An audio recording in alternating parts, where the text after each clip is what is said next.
Bonjour et bienvenue dans Martin Bonheur. Aujourd'hui, on prépare ensemble une viande bien de chez nous. Un spearing de porc avec des choux de Bruxelles. Allez, c'est parti.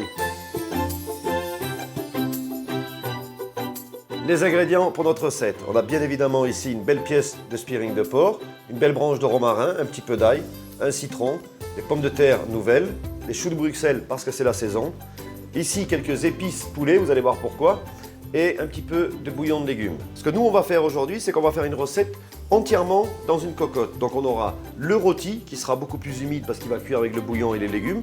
On aura le légume vert et on aura la pomme de terre, le tout dans un seul récipient. Donc ça va très vite à mettre en cuisson et c'est surtout très pratique. On va commencer par mettre la cocotte en chauffe ici avec un petit peu de beurre.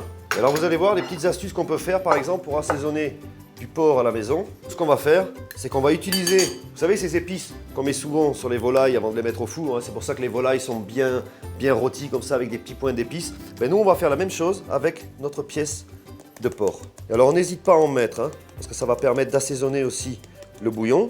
Donc, on va commencer à colorer la viande à partir du moment où la mousse du beurre redescend, c'est-à-dire que le beurre est noisette, mais il n'est pas encore brûlé surtout.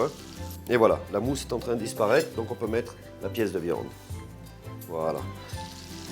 On va pouvoir déjà tourner. Regardez, on a une belle coloration. Ça reste bien blond, bien caramélisé. On n'est pas trop foncé. On va enlever la viande et on va mettre les légumes à colorer. Donc, les petits choux de Bruxelles, bien sûr. Et les pommes de terre, on va simplement les couper de la taille des choux de Bruxelles. Voilà, et on peut les rajouter tout de suite parce qu'on veut les faire un petit peu rôtir. On va rajouter la tête d'ail coupée en deux. Le romarin, deux beaux morceaux de branches de romarin. Et on vient mélanger de façon à ce que les légumes prennent bien le goût de la viande, bien le goût du beurre. Voilà, une fois qu'on a ça, on va simplement reprendre le morceau de viande, le déposer dessus les légumes. On va ajouter environ 20 centilitres de bouillon de légumes. Regardez, on est juste à la hauteur des légumes et juste en dessous la viande. Donc la viande n'est pas dans le liquide, mais les légumes mouillés. Ça, c'est important parce que c'est la petite astuce de la recette.